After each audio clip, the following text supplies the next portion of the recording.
Happy today. Happy today. So I just want to start out the show. I got my first ace yesterday in disc golf. It was awesome. I can't believe it. It was a tough shot too. It was not an easy shot.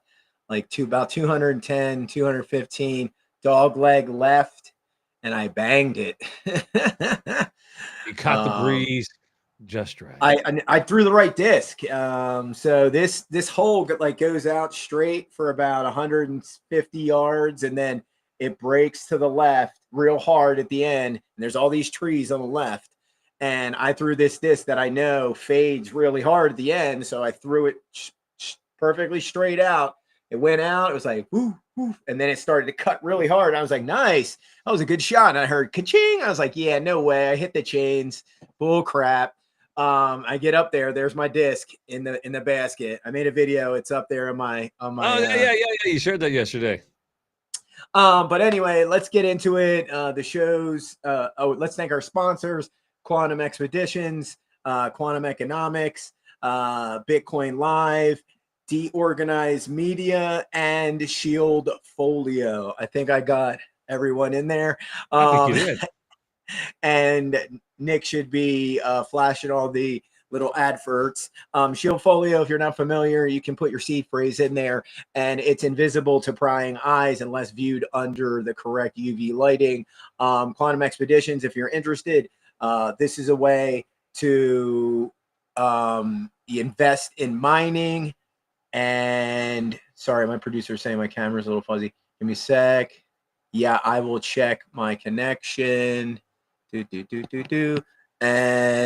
get a 20% discount with the Shield Folio. And what else? We got Quad Expeditions, and I think that's everything. All right. 20%. Today's show is Zeta is the new normal. And basically, what does that mean? That means that the hash rate of Bitcoin is approaching the normal range of Zeta hash calculations. And I think I have that pulled up here. Let me just switch over to the sharing button in just a sec here. Let's see. Share here. Come on. There we go. And it should be coming up in just a sec. There we go. And you can see just on April 4th here, Bitcoin hit 1.1 zettahashes. So this is a big deal. And this just happened, right, last week. We're on the 10th. So people are still mining. I know, Matt, you put up a thread of a guy just the other day. I don't know if you have that on hand. Him saying some of the miners, the small operations, were closing, but clearly by that, there's still a lot of people adding power to the network. And even if we look at the actual chart, let me go back to that screen real quick. And we look at let's look at it like a 1-year chart. You can see the spikes that are touching the zettahash range. It's happened here. It happened here. Now what happens is it doesn't look like it hit it, but the average comes down after they average the hash rate out over like 7 days and then 21 days and then like a month. It pulls that average of that day down a little bit. But you can see right here was that day the other day, and we're approaching into this new band here. This new Bollinger Band of hash power, and that's going to be that's going to be the new zone. And if we go down here, back down to the bottom here, why is that important? That just means the security of Bitcoin goes up by a magnitude of one more zero, right? So we're doing, instead of doing 1 quintillion calculations per second, we're doing 1 sextillion. And this, again, is insane amounts of power, insane amounts of security. And Bitcoin looks healthy. That's the main thing. Yes, there isn't a ton of activity on the network as of late, but let's pull up the ETF page, which I think I just had over here. And we can talk about what me, Matt, and Nick were just discussing. Let's see. It is Coin Glasses page. There we go. And the main thing I wanted to show on this page is IBIT looks like they are selling, but look at Fidelity. Fidelity bought 22,000. Oh, this was like 100 like 40 minutes ago. Now it's 22,200. And with the exception of, it looks like Grayscale's main Bitcoin trust and the ARC, everyone else is stacking Bitcoin. Green, green, green, green, green, every ETF. And this is another important pattern I wanted people to see. The biggest outflows of the ETFs were right before the election. You can see these waves. You can see some outflows way back here, but these are like ripples. And then you can see these ripples get into bigger waves, then bigger waves. And then the biggest wave was right here, February 25th. And now you can see the ripples are getting smaller and smaller and smaller. And we can see the inflows are getting back into the green again. So my theory is it's only a matter of time before we see Bitcoin go boom again. It could be in the next few days, could be the next few weeks, it could be May, but it's coming. 200K end of May. I love your slogan. 200K end of May. End of May. It's got a nice ring to it. It does. It comes off the tongue. It's fun to say. It pops, baby. It pops. I mean, but when you look at that, though, when you look at the hash rate, right? And you look at just some of this underscoring the data here. It actually isn't just hopium. I mean, who was it? I just saw somebody else on the timeline tweeting out 250K now. Like, I think there's like 200K enemy. There you go. But I saw somebody else tweeting it out as well. Like 250. Hold on. I'm trying to go back and find it, but go ahead. Sorry. No, you're good. So the other things that, as people are, panic selling in, out of March and into April, it looks like, you have to realize that there's a lot of other indicators that prove that, usually when the masses think one thing's going to happen, usually the exact opposite. But you have to have data to back that up. And some of the newest data that we have is I did do a little research this morning on the reverse repos, and they're way down. And let me just switch to that page really quick. That's a whole indice right there. I first started following the reverse repos back in September, October of 2019. And that was because of Mark Yusko, and he kind of hit me to that. And I started watching all that activity that happened in late 2019. And I honestly, and I'm not the only one who's actually come out and said this, but I've said this for a long time, is that I think that was one of the prime driving factors that led us to a big financial cliff that happened pre-COVID. And that could have been an impetus to what we saw happen globally as far as just what happened 2020 and beyond. You know what I'm saying? I'm not saying that's what caused COVID, but it did give people a lot of pause and a lot of cause, because what did they have to do? They had to mask all of that, right? So there was a lot of, again, fuckery. Can we just say fuckery? That's a good word. There's a lot of fuckery in the markets then. And now when you look at the repo markets, I know a lot of people don't understand what that means. And I'm not an expert on it, certainly, but I had to take some time to educate myself on what this really means. So the data that you're about to share right now, Jer, can you unpack that and explain why this is really important for folks, and explain it like I'm five kind of way? Yeah, and that's what we're going to do, because that's one of my specialties, is that I can convey very technical stuff to people in a very layman terms, right? So here we are, and let's just read what Google AI has pulled up. So, and this breaks it down in like 5-year-old terms for us right here. So the Federal Reserve's reverse repo facility, it's also referred to as RRP, has a significant decline in balances, dropping from over 2 trillion to less, and it was actually 2.5, and you can see it in this chart to the right. We'll go to that chart in just a moment. 2.5 trillion in around 2023 to less than 150 billion just in the last, I want to say, couple of weeks.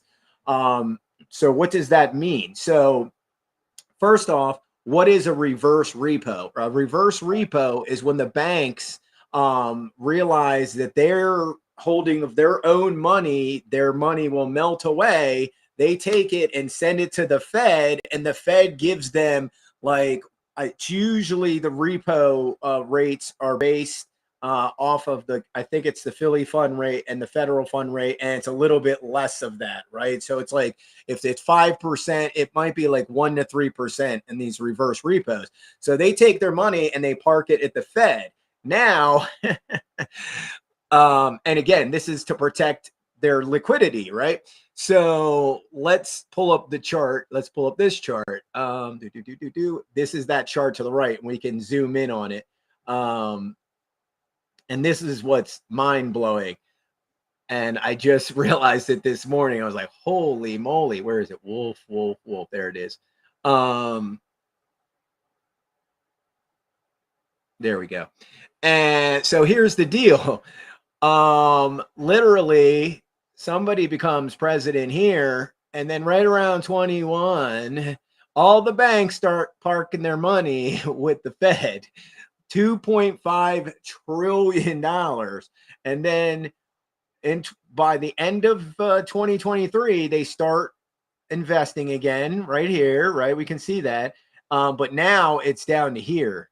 And again, so they're not parking their money with the Fed anymore. What does that mean? It means they're sitting on their money and they're waiting for buying opportunities to enter the market. And I think that's what we saw yesterday. That's why we saw Bitcoin go up. That's why we saw almost, I don't know how many altcoins go up. And obviously equities rallied as well.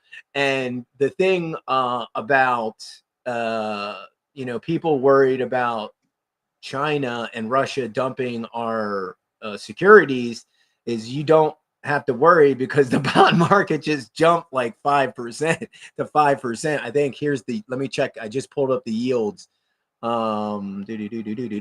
Yeah, they were all, let's see, the 1 month. So our 20 years are almost 5%, at 10 years at 4.3, down a little hair, but the 20-year and the 30-year bonds are at 4.8%. So even if China and Russia dumped all of our securities tomorrow, like everyone and their grandma would be like, wait, 4.8%? Buy.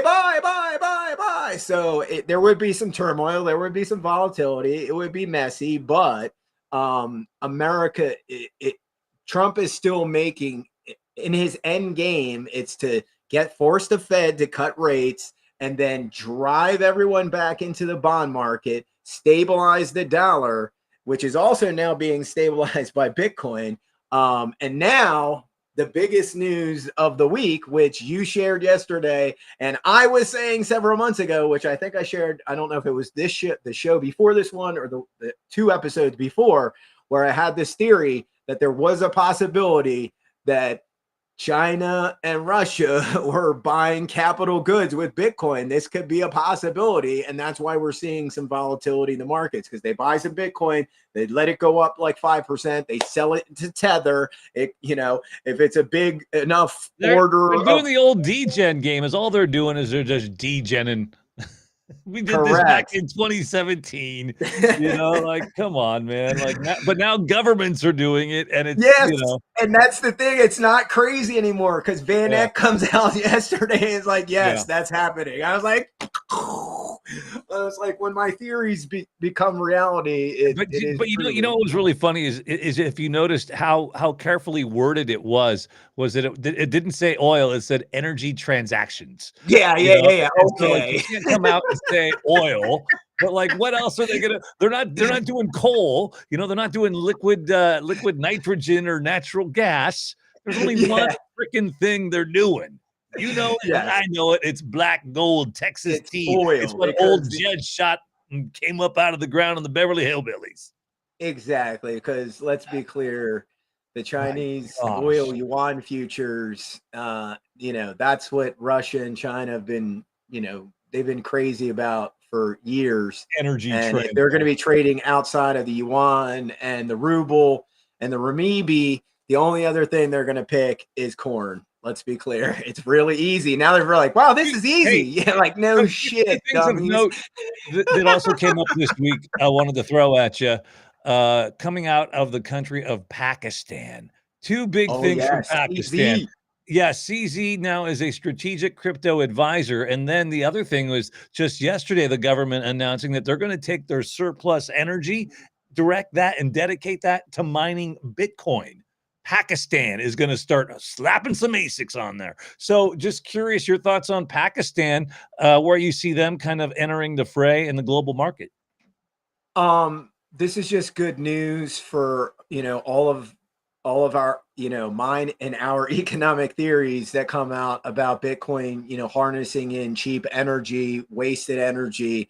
Pakistan is seeing what TEPCO is doing, and they're not gonna be left behind. This is just basic math, right? If you're have flare, if you have a huge solar farm, you have this is why Mara added that wind farm. You have a wind farm, it's generating all this energy, and you don't have the customers. Well, Bitcoin's your backup, Litecoin's your backup, and you're generating revenue because your power isn't being wasted, right?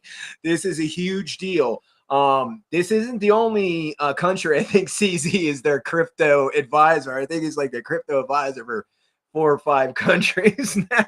But I think the big thing is that when you have a government saying, guess what, we're taking our surplus power. There it is. Thanks, Nick, for throwing it up. Nick in the background of the Bitcoin Live Network, killing it. Pakistan plans using Bitcoin mining and AI data centers. So when the country says this, like that would be like the equivalent of the US going, yeah, we're going to take all our surplus energy from them that we have, and we're going to hook up ASICs, Exactly.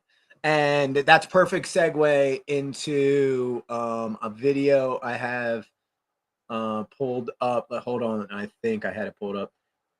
Where's my bookmarks? So, and this video came out, I think, like a year or so ago. But there's a very important point to this little video. Let me switch over. Give me a sec.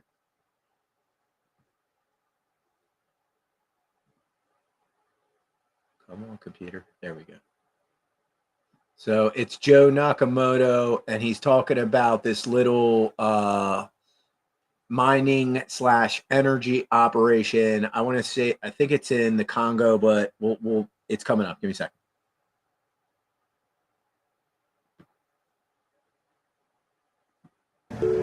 What? Bitcoin? Bitcoin, yeah. Have you heard of Bitcoin before? They have it. Yeah, they have it. Yeah. They have Bitcoin here. Yeah. This is where the Bitcoin are made, and it's very loud and hot. The plant generates more electricity than the local community needs. So Gridless comes in and mines Bitcoin with this wonderful 100% green hydroelectricity. But the added benefit of this is that energy prices for the entire region start to drop. Oh, I'm sorry. What was that? On top of that, electrification is taking place. Listen to how Douglas explains it. Has this helped you at all? Life is full. So you have light in the evenings now? We enjoy. We have light. We enjoy screens. We enjoy everything. What was your village like before then? While we are cooking, others use some firewood. But now people are changing the lifestyle. Some are using now electricity to cook. Now they are using electricity to use their food for That light stop, you see. That is the reason why people are enjoying now electricity. Is electricity cheaper now because of this? Yeah, now people are enjoying. Now they're enjoying electricity. Oh, yeah, enjoying electricity. Amazing. So right there, we can see that it's happening in real time, especially in smaller markets like this in Africa, where instantly, with just in a year or so, the market price of electricity goes down because of this one operation, and it's not even a big operation. This is groundbreaking, proving all of our theories that we've talked about for the last year or so, playing out in real time. We actually played that video, well, not Joe Nakamoto's, but we played a video about that operation last year saying, look, this is how it's going to start out. And just 1 year later, energy costs are down. Do you see how Bitcoin fixes things? The Deadwood is commenting. Thank you for streaming and thank you for watching. Thank you. How is the day treating you all? How is the day treating you, Gerald? Again, I got my first ace yesterday, brother. Good to see from you. Thank you, Deadwood, for hanging out with us. I'm a big disc golfer. I banged, not only was it like 200 plus feet, it was a hard hole, like, and I'm having a great day. And I'm hanging with my buddies talking about corn and Bitcoin. Let's everyone crying about in their cornflakes about Bitcoin. Let's pull up a Bitcoin chart. Right, I think I have one over here. Trading view. There we go. Switch to this tab now.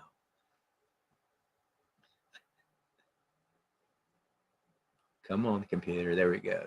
Trading view. Now, if you look at this chart, does it really look that bad? This is a 6-month chart of Bitcoin, by the way. Not that bad.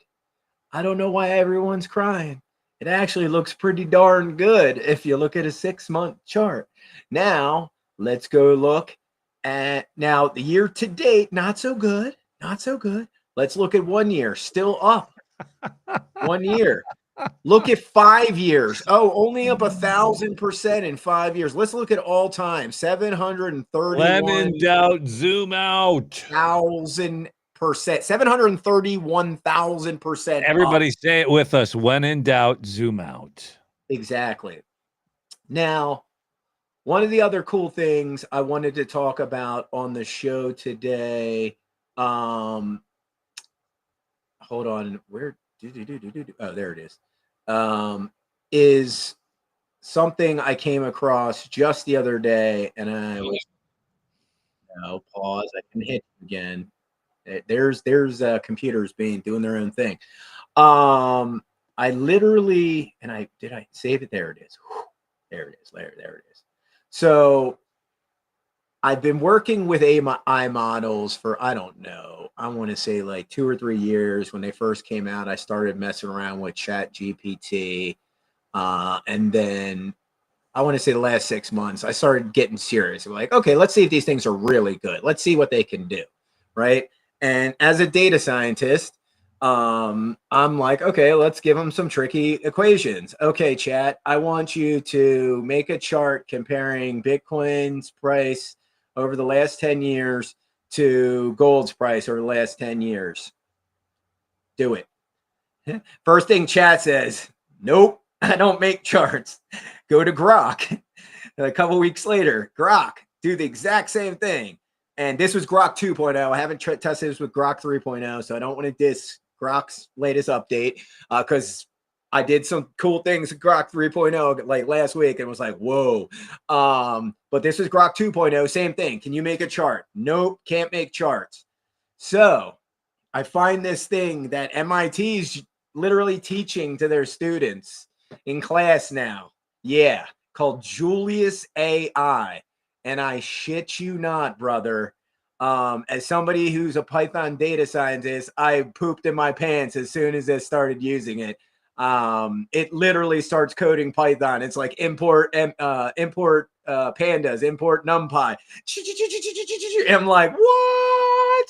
And I asked it to do this. I was like, okay, I want a chart comparing Bitcoin's price over the last 10 years to gold's price over the last 10 years. And it's like, you got it. it's like trying, it's running the code, it's failing, it's running the code, it's failing. And it's like, I need more input. I'm like, no problem. Okay. Go get, where do you, it's like asking me, where do you want me to get the price information around? I was like, pull up Binance's API. It's like, no problem. She pulls up Binance's API. It's like, where do you want to get the gold? Why did you choose Binance? Like TradingView. What's that? Why did you choose Binance instead of TradingView? Just because I think theirs is more real-time accurate. Yeah. I'm just saying that dude, they do like 60 to 100 billion dollars in volume a day. TradingView is pretty darn good though. Oh, I know, but I'm saying the most of that's based off of like who's the big boy doing all the business, and that's Binance and Coinbase. But anyway, so I used them, and then it was like, what do you want to use for gold price? And I thought Kitco might have a good price oracle, price feed. And they were like, no, they don't. I was like, oh, I was surprised. So it found one. It was like, how about this one? This metals, open metals API. I was like, use that. Sure. And boom. It was like, here you go. And I was like, this is exactly what I was looking for. So here, let's look at this chart. I think, Nick, you should have it on the screen, I believe, right about now. Right about now, my funk soul brother. Yeah. So why you shouldn't be investing in gold anymore versus Bitcoin over the last 10 years. Do you see gold? And this is Bitcoin. And I knew this is exactly what the chart would look like. I was just trying to get somebody, one of these AI models to build it. And this Julius AI did it. I want to say it took maybe 10, 15 minutes to get to this final chart. But yeah, this is basically comparing the normalized price base unit as like 100 compared to gold over the last, it looks like 2014 to 2024. And yeah, gold's going up in that time frame, maybe from about 1,700 to about 3K. And Bitcoin in that time's gone from about 3K to 110K. So that's why that chart looks like that.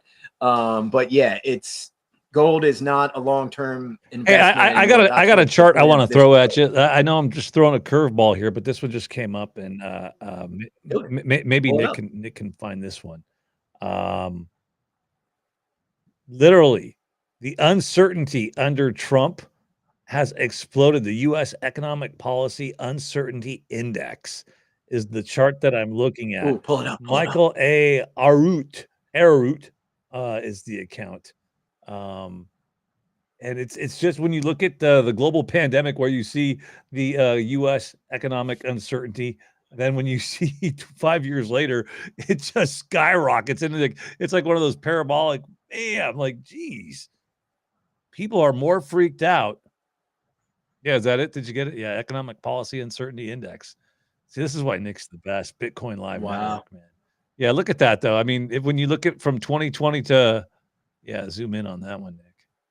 Yeah, that's crazy. I mean, it went up like almost as high. Actually, it went up higher when somebody else became president too, and then it came down off its high horse. So again, we're seeing a repeat, a wave here, and this wave behind it is smaller. So people, I think, are panicking a little too hard. I mean, again, let's. If somebody can pull up a chart of the S&P 500, zoom out again on the S&P 500. Literally during, I think it was like 2022 and 2023, there were some days where it was like dive bombing like 800 points, and nobody was like, it was big news on CNBC and like, all these business Bloomberg and crap, but the mainstream media was like, it wasn't like the sky's falling, the sky's rolling, the sky's rolling. And it's like, calm down, y'all. Like, seriously, here, let me just pull it up just so we can pull up some of those rainy days that the mainstream media seems to forget about. SP 500 chart. No, not the booty one, TradingView. Yes, and I do use TradingView a lot. Binance came up, and I was just testing the model to see what it could do, and it did it, dude. This Julius AI shit is dope. I highly recommend And testing it out. where do I get it You at? The end? should. Julius AI.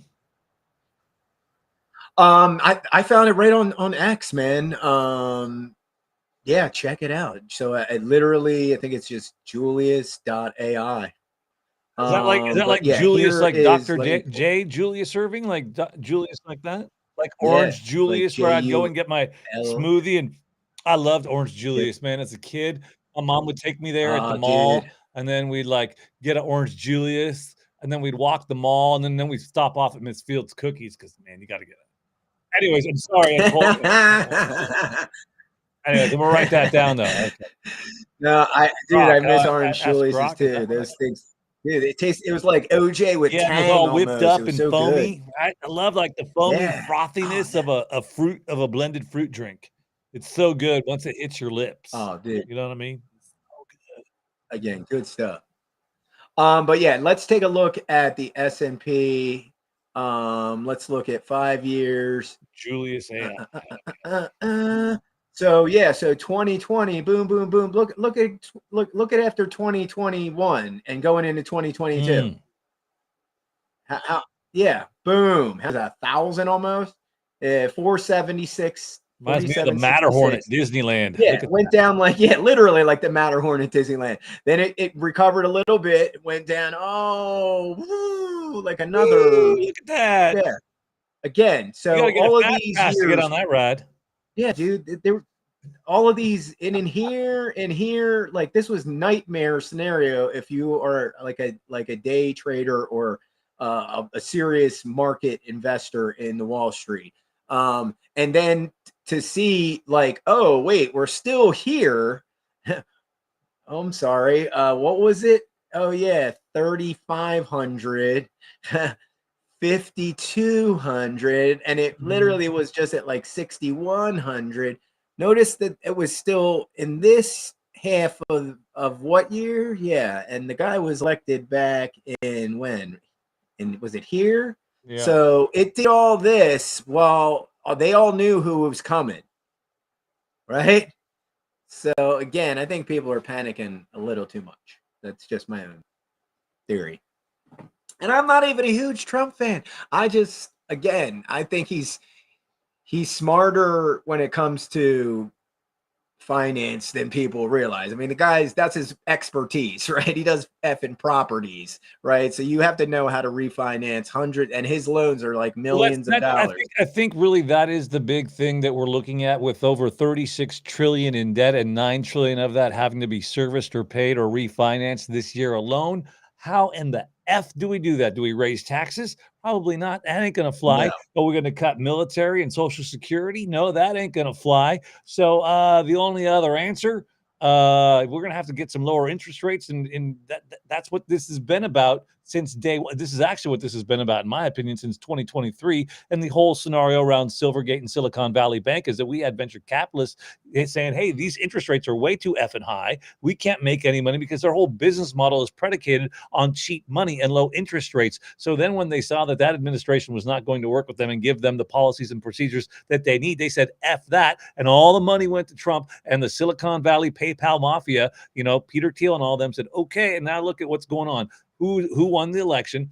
What happened with crypto? What happened with all these policies? We got Bitcoiners in office in key cabinet positions, and now he's driving intentionally the car off the cliff. It's like that Thelma and Louise moment to make Jay Powell, to make China, to bring these people to the table to renegotiate these deals, right? And a lot of people don't like it, and it scares the fuck out. I'm sorry, I'm going to use the F word. It scares the fuck out of them because they see us going towards this financial cliff, not knowing that at the last moment, hey, we're going to bail out. We got a parachute, and that parachute is Bitcoin. Yeah, that's why we're getting heavily into Bitcoin right now. Is because why do you think there's mining Bitcoin in America? Exactly, America BTC. I saw it, dope hat. And again, this is why we're going this route, is because we know China and Russia are going to eventually sell our securities, right? And they're subverting the dollar over the last 20 years using their asymmetrical economic warfare, buying up properties. shooting in the fentanyl, right? Using the cartels, laundering money, right? This isn't like, again, this isn't a Bond movie. We had a whole episode on this, right? This is real shit, right? That the Chinese are working with the Mexican cartels, and some of the South American cartels launder all their money. The Chinese launders all their money for them now and makes them billions of dollars and teaches them how to make fentanyl in America. And again, one guy let that go on, and one guy wants to stop that. I'm for the guy that wants to stop that. Sorry. I lost a friend to fentanyl, and he doesn't do heroin, right? He doesn't do like those type of seriously messed up drugs. Yeah, he liked the Snow-Cane, but still, like, who does that? That's evil stuff, man. When you're putting in like these chemicals that will literally end people's lives. Like, who puts fentanyl in the marijuana? Are you tripping? Right? And this is a thing. And again, this isn't made up stuff, right? So they've been doing this economic warfare against us and subverting the dollar in many different environments, right? Many different circles. They've been subverting the dollar. And if we put Bitcoin as the anchor to our economy, oh my gosh, it saves our ass like almost overnight. Look at El Salvador. Right? That's all I got to say. El Salvador was way worse off than America is right now. I would say by a factor of 20x. And if America goes this route, Bitcoin pulls America back down to earth, right? It slows us down. That concept, that economic concept that Bitcoin slows down the Web 2.0, people don't get it. Update.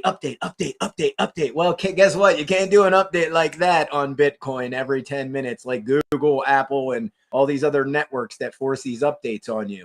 And this is another reason I've gotten away from Ethereum, because it's like update. And you miss one update. Oh, where's my money? Oh, poof, it's gone. And this is why Bitcoin's superior and Litecoin are superior. Full stop. I don't even want to talk about Ethereum. I've got friends in that community, Gerald. I've got friends in that community that work hard, that have families. Okay, and I still have look, they need to feed the kids. They got to put shoes on their children's feet. I've got friends that are working hard over there in the Ethereum community. And I want them to succeed. Hey, man, I just tell it how it is, bro. It's not a long-term investment. It's like the dollar. It's not a long-term investment. But they're trying to protect the dollar now, right? Like, that's what all this stuff you're talking about with the reverse repos and the bond markets. They're trying to protect the dollar. And that's another thing you can do is you put Bitcoin on the balance sheet, which the president did. That protects America in a very it's a very obtuse way, but it's a very serious way. Having that stash of 200,000 Bitcoin, and if we add onto that balance sheet, if Bitcoin, it's not if, when Bitcoin hits $1 million, if we have 1 million Bitcoin, oh, we can pay off a lot of debt real quick, like that. And that's what is in play right now. I mean, this is what it's all about. That company, Gridless, again, I would like to work for you. Gridless. Hi, my name's Gerald. I'm a data scientist. I'm really smart. I know a lot about Bitcoin and energy. Those guys are literally... Boy, you're shilling that harder than I've seen you shill a meme coin, bro. Yeah, for real. But Gridless doing exactly what we've talked about over the last couple of 20 months or so. Was it 12, 16 months? I think this is episode 40 something, 30 something. So the last year or so, we've talked about how Bitcoin is going to become this amazing carbon credit, distribution credit. It can be whatever you need it to be, but it wrangles in all these energy issues. And then instead of people wasting all their time and all their budgets on military and or dumb crap on the left, we're investing in energy projects, creating revenue streams, and literally building communities like that one we just saw, where the price of electricity was going down. The guys are like, oh yeah, Bitcoin, we have it, I like it, my life is improved. Hello, Is everyone paying attention? Oh, okay, good. Glad on the same page. But that's, that's where we're at. Bootstrap and solve that. Uncle Marty right there. Tales from the Crypt. Marty Bent. He's one of the best. Guy's an OG, man. Marty Bent. You ever listen to his? He was doing podcasts way back in one of the first crypto podcasts, way back in the day. Tales from the Crypt. Oh yeah, share away. Go ahead. Yeah, he and Matt Odell share that. About to rip the red tape off of nuclear, particularly SMRs. All these SMR companies want to go to remote areas and replace like diesel generation with nuclear, but they had the problem of the time cost of capital problem, where you can build an SMR, you can get it to this place physically, but it takes 18 to 24 months to build out transmission. And so you can actually bootstrap and solve that time cost of capital problem by putting an SMR down and then co-locating a Bitcoin mine right next to it behind the meter. And then as you build out that transmission over the course of a year, 2 years, whatever it takes, you can actually monetize the energy before you connect it to the grid. And so that has been one of the big problems for SMRs, as I understand it to date, is they have this time cost of capital problem for transmission and interconnect that Bitcoin can solve. And so you can see Bitcoin being a mechanism to begin to bootstrap that distributed SMR energy grid. And that's the beauty of Bitcoin. It's location agnostic. The shares that this miner is sending to a pool are kilobytes of data. So you can put it like I started a Bitcoin mining company where we did flare gas mitigation in the Balkans. We were in the middle of nowhere, North Dakota, and the amount of data you need to send to a pool is so small you could use cellular data, so you don't need a ton of bandwidth. And so Bitcoin, through a combination of that low-level bandwidth that's necessary to have a viable mining operation and the fact that it is uniquely suited to monetize energy resources with location agnostic perspective is powerful. So you can monetize any energy, and that's the race of Bitcoin mining. As hash rate goes up, difficulty goes up, miners are incentivized to go find the cheapest energy, which objectively is stranded, wasted energy that's typically not on grid. And so, and that is exactly what Quantum Expeditions is doing right now. So you know what? Marty's been doing it. Quantum is doing it right now. There's another company, Bob Burnett, Barefoot, leading the charge as well.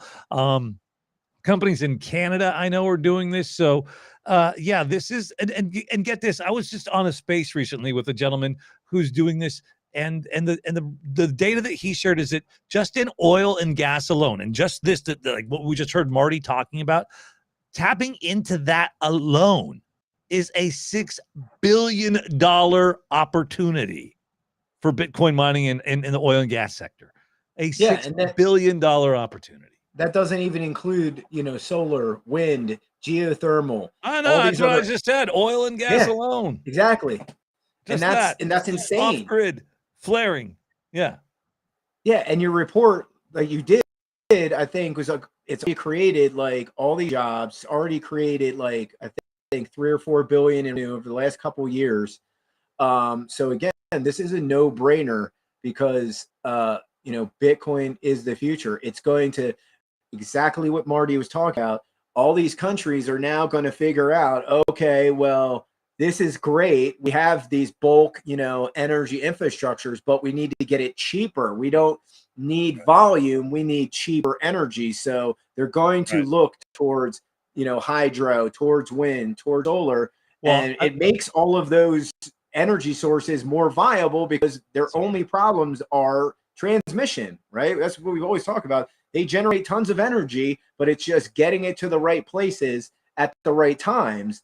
And Bitcoin solves that problem, just like he was saying with the SMR, where they can front load the Bitcoin miners before the SMR is online, and then you've already monetized. You've got a war chest before the company's even operational, right? That's awesome. You can even pay people day one. You hire them like, we can pay you today in Bitcoin. Boom.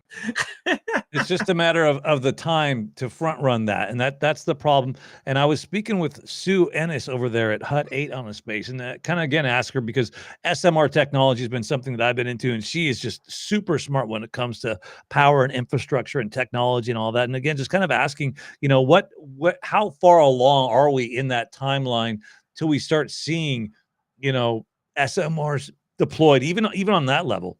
And it really isn't going to probably be till later in the 2027, 2028, maybe, that we start seeing them come online. Because again, the cost factor has to come down as well. Yeah, Oh, bit yeah, for bonds, sure. yes. I do. Don't get me started about, on the bit. Don't get me started on the bit bonds, dude. Oh, the bit bonds. Yeah. Don't I do want to go down show that rabbit hole with this me. clip from a show called Crypto America where they had I think it's Representative Emmer on, and it's definitely Tom Emmer? Yeah, Tom Emmer. I know him. Here, nice. Probably not the Tom Emmer you're talking about, but I went to school with a guy named Tom Emmer, and he had like the best Trans Am in the high school parking lot. Person that we left off the list, and that's Paul Atkins, who is about to become the next SEC chairman. It's going to be great. Congressman Emmer, yes. So you had some quite vocal moments at the House Financial Services hearings when it came to the oversight of the SEC and Gary Gensler over the last 4 years. Those were quite memorable. And Paul Atkins is going to be replacing Gary Gensler if he gets his vote through the Senate. You said he's going to be great. Can you elaborate? I mean, is Paul going to be everything that Gary wasn't? Not a high bar. I was just going to say, Gary set a pretty low bar. I mean, think about this. We need stable coins. We need market structure. We need to have clarity and certainty in the system so investors, entrepreneurs can, take risk and innovate. And what was Gary Gensler doing? He was stopping all of that. He was telling people, my door is open. Bring any idea you got. We're happy to talk to you about it. Well, if you were naive enough to do that, he usually sued you, or he sent you a letter that you're under investigation afterward. One of the things that is really, really interesting is it seems like I listened to this at length yesterday, and I'm not a big fan of meme coins, so I'm not here to advocate for them at all. But I heard a lot of complaints about meme coins yesterday during the hearing, about people taking advantage of meme coins and, allegedly misleading, whatever, and making money off of them. You realize Gary Gensler is the one that said, this is what we could use meme coins for. He's the one that actually empowered the creation of meme coins the way we see it right now. He's the one who made it okay. So if you don't like it, I agree with you. Stop complaining about it, and let's figure out how we can put some guardrails on that. Yeah.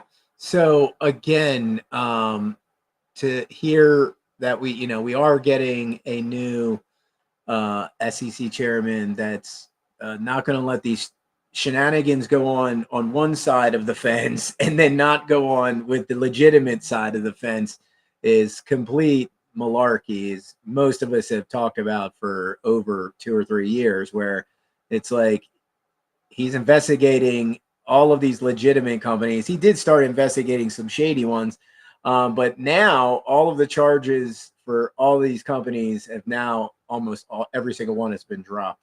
So that's another thing why I think the crypto space is going to jump harder than the equities markets over the next couple of years, is because all the conditions that we've been looking for are there, from favorable regulations to a government that's pro Bitcoin and pro crypto, to having actually Bitcoin on the balance sheet, now talking about buying more Bitcoin for the balance sheet, talking about mining Bitcoin for America.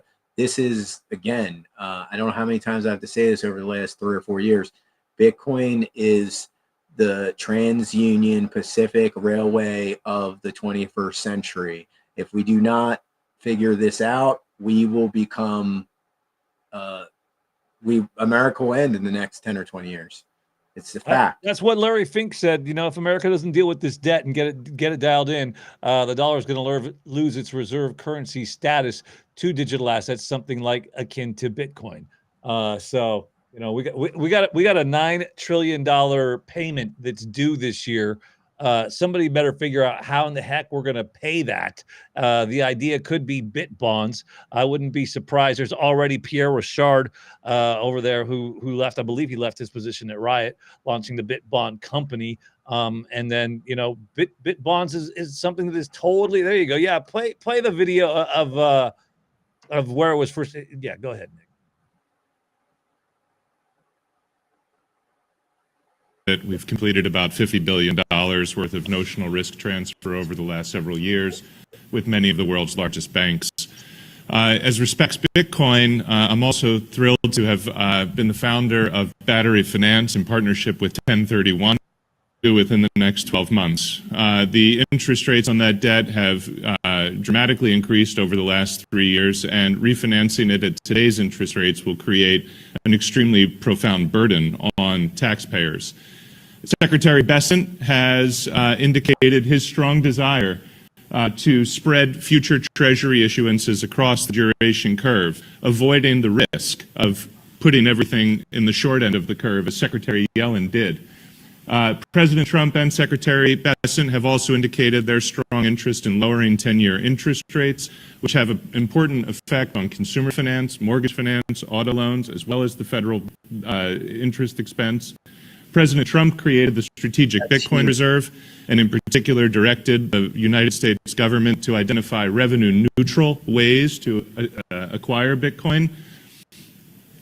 By creatively integrating Bitcoin into Treasury bonds, I would like to suggest that we can significantly reduce the borrowing costs of the federal government and defease the debt. And in particular, I would like to propose that for Americans that purchase these bonds, that they be tax-free from both interest as well as capital gains, and offer a very strong way for American families to rebuild wealth. So what's the program? It's actually pretty straightforward. $2 trillion bond issuance, 10% of the bonds go for the purchase of Bitcoin, 90% go for other government purchases. Per $100, $10. Anyways, the big question is, you know, where does the yield come from, right? And the yield comes from either the selling of the Bitcoin, you know, over time, because the CAGR on that is, I think 1 year, again, off the top of my head, 1 year is like 66% on the CAGR. Yeah, Nick. Oh, no, Nick. On a senior basis. That's equivalent roughly to the 10-year interest rate on treasuries today. Oh, there you go. And after they receive 4.5% on a senior basis, they're entitled to 50% of the Bitcoin upside, and the United States government retains the other 50% of the Bitcoin upside. Damn, that's a deal. What would this look like? Well, if it's a $2 trillion issuance right off the bat, that would mean $200 billion worth of Bitcoin purchased at $90,000 per Bitcoin. That's 2.22 million Bitcoin. Of course, the price will fluctuate and likely will acquire a different amount than that, but that's at $90,000. What would this look like in terms of savings? Well, the current U.S. 10-year rate is roughly 4.5%. And the proposed rate for the bit bond is 1%, which is a 3.5% annual savings, or $70 billion on $2 trillion of total issuance. Over 10 years, that's $700 billion. On a present value basis, roughly $554 billion. If you consider the cost of acquiring the Bitcoin, which is $200 billion, that produces a net taxpayer savings on interest presently of $354 billion. In other words, the United States federal government could acquire $200 billion of Bitcoin and save $354 billion at the same time. Of course, this is just an illustration, but I think that it would be great if American families could also purchase these bonds, in addition to institutional and foreign investors. Like Tether, we learned today that they have enormous holdings in United States treasuries, and institutional and foreign investors will be attracted. So again, one of the things they wanted to do is bring down the yield on the 10-year, right? And they also wanted to do that, bring down one of the things that Trump said last year that blew my mind, which made me start to realize, like, maybe I need to do my own research on Trump, was when he literally said, I want to tap out interest rates on credit cards and loans at like 10% or like 10 to 15%. No other person in American history has ever said something like that. Do you know how much that would save the American public if the banks were forced to do that? The banks will still make a killing, by the way, at 10 to 15%, not these 20 to 30% types of lending rates that they're allowed to. This is usury at plus 20%, right? Some of my credit cards are like, what, 27%? It's like, what? 30%? Are you guys? I mean, I know gangsters that charge less than that. Like, come on, this is ridiculous. And for him to actually be serious about these types of things is also the other reason I've been listening to him, because even before he said this, I want to run for president in the next election and say, no more income tax. Well, we don't need it. We really don't. If you're going to sell these bonds, if our bonds are going to be good, if we're going to make these new types of bonds, the dollar should remain strong on its own. Whether or not these shenanigans go on, like I said earlier in the show, the bonds are trading at close to 5%. Even if Russia and China dumped on us, somebody's going to buy them up real quick because that's a good spread, right? Like 4.8% on a couple $100 million. That's a lot of money. Well said. I think we'll have to put a bookmark in the conversation for now. All righty. Well, let's wrap it up there. I want to thank my co-host, Maddie Satz, the great and wonderful velvet voice of Seattle. And also, I want to thank Nick and the team at Bitcoin Live. Thank you so much. Quantum Expeditions, Quantum Economics, Shield Folio, and the team at The Organized Media and Bitcoin Live. Thank you guys so much. Have a great day. Peace out.